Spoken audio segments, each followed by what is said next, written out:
As we've grieved through the week, today, friends and family take the final step in laying to rest fallen New Bern police officer Alexander Thallman.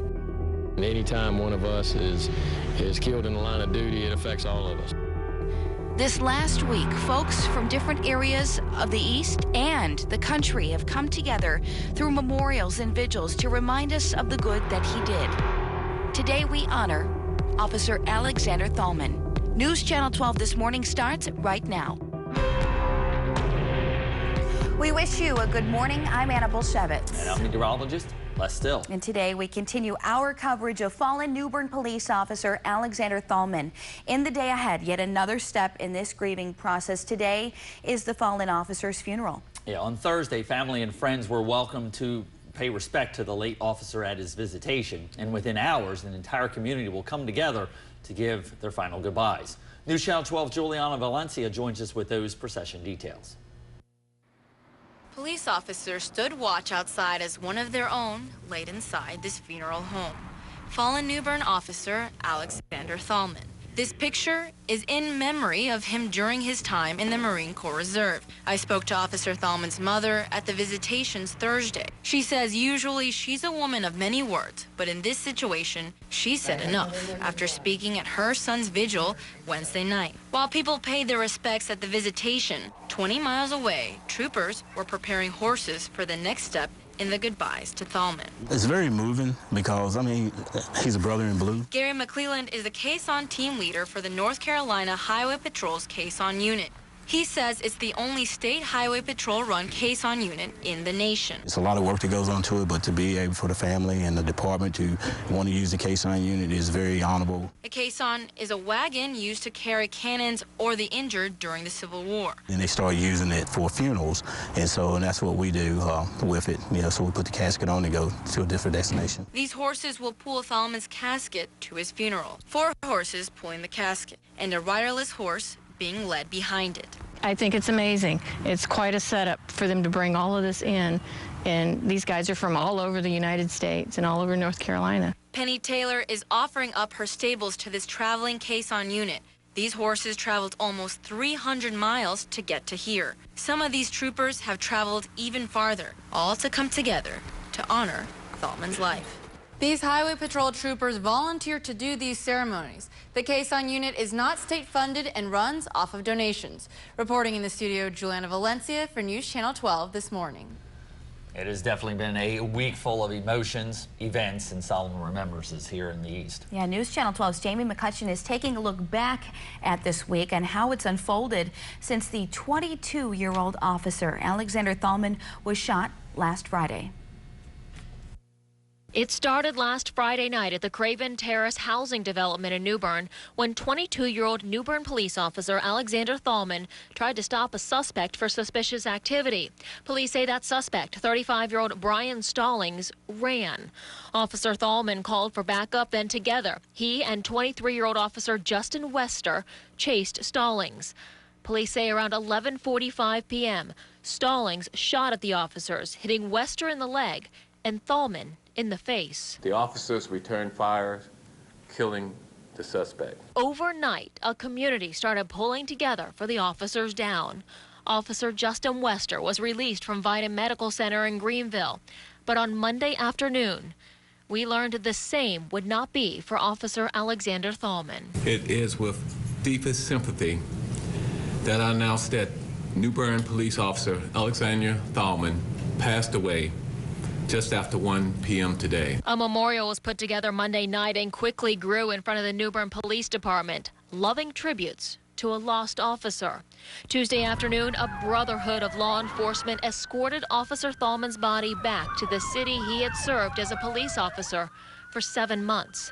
A city full of people that, in that short time, had come to respect him. The true heroes are people like Officer Thallman, who gave his life serving our community and protecting us. Officer Thallman was honored Wednesday at a wreath presentation.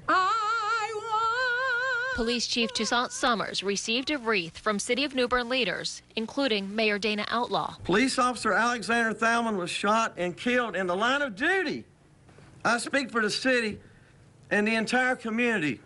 I'm sure in expressing our condolences to the Thallman family and to the New Bern Police Department on the loss of one of their comrades. As the sun began to set Thursday night, emotions began to swell. At a vigil in Thallman's hometown of Washington, his mother talked publicly about her son for the first time since his death. I have never wondered why he was hurt and killed, because it was part of the job. And I'm so happy that he was doing something that he loved doing. With that came the beginning of the goodbyes. On Thursday, family, friends, and a family of law enforcement officers gathered for a visitation at Hillside Funeral Home in Washington. An officer, a protector, a son, and a brother. A final goodbye will come Friday afternoon. Officer Alexander Thallman's funeral will be in Newbern, with his burial to follow 40 miles north in the place where he grew up. Jamie McCutcheon, News Channel 12. That funeral will take place today at Temple Baptist Church, again in Newbern at 2 p.m. And as you just heard Jamie mention, burial will take place at Oakdale Cemetery. And again, that's in Washington. So we will have live continuing coverage of Officer Thallman's funeral this afternoon. In fact, News Channel 12 will be live this afternoon for both the procession and the service. Our very own Valentina Wilson will be with you this afternoon, plus Brian North will be live in Newbern. Coverage starts right here at 1:45 p.m. today.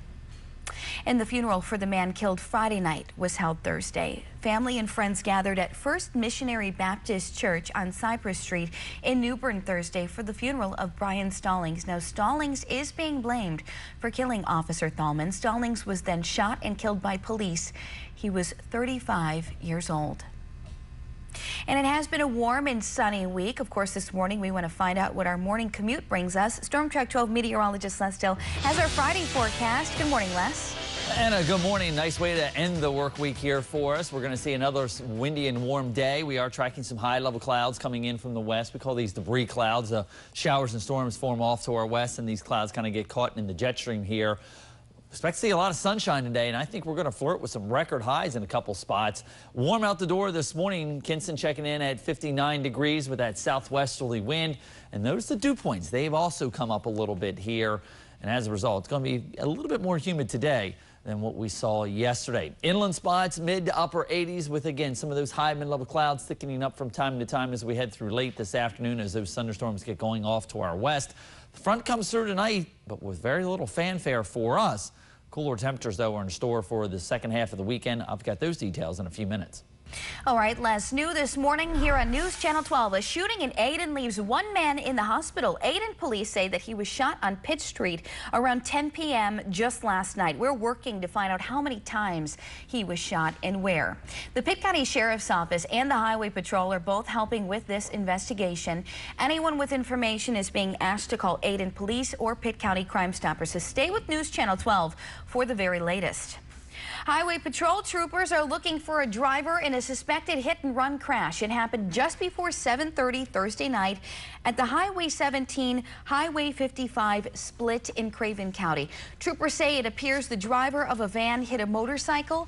The motorcycle driver was airlifted to Vided Medical Center in Greenville, but there is no word on the extent of injuries. Now, according to witnesses, it was a dark-colored van, possibly a Chevy Astro in this case. In another one of our top developing stories, we know more about the Fort Hood shooter this morning from family, colleagues, and social media. But friends, family, and military officials are desperately trying to figure out why 34-year-old Ivan Lopez went on this shooting rampage that killed 3 fellow soldiers and wounded 16 others before taking his own life. ABC's Marcy Gonzalez is at Fort Hood with the very latest this morning. So I left a message on his son, call me so I know if you're okay or not. Well, never got no call from him. I thought, oh God, please don't let it be. This morning, stories surfacing of the soldiers who lost their lives, shot to death by a fellow soldier here at Fort Hood. Very terrible that they had to shoot my son. He was a good person. Reflecting on the victims, including Sergeant Timothy Owens, and honoring the heroism of Sergeant Keisha Fountain, whose family, now by her side at the hospital, says she was shot in the stomach when she tried to talk to the gunman, and of others who risked their lives to save others. There's at least one chaplain that I'm aware of that shielded and saved other soldiers, broke some windows, got them to safety. Still today, so many asking why. Army officials saying the accused gunman Ivan Lopez was being treated for mental health issues and may have been in an argument leading up to the shooting.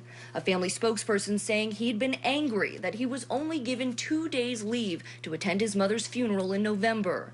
And still there is the question, how, following the 2009 massacre here at Fort Hood, could this happen again? You'd think that they'd have more security and be able to be more ready for something like that to happen. And I just don't understand. Defense Secretary Chuck Hagel admits there are clearly gaps in the system and vows to put reforms in place to keep this from happening again. Marcy Gonzalez, ABC News, Fort Hood. And we will continue to follow this story as more facts come in from ABC News. In the meantime, it is 6:11. We need to get you out the door this morning. Storm Track 12 meteorologist Les Dill has our morning commute. Les, good Friday. And a good morning, relatively mild out at the bus stop for this morning. We're starting off with temps upper 50s and low 60s under mainly clear skies. Just a few high clouds out there, and we'll see those high clouds as we go through the day today. Kind of a transition for this weekend, though, as far as temperatures and weather is concerned. I've got those details in 2 minutes here on News Channel 12 this morning.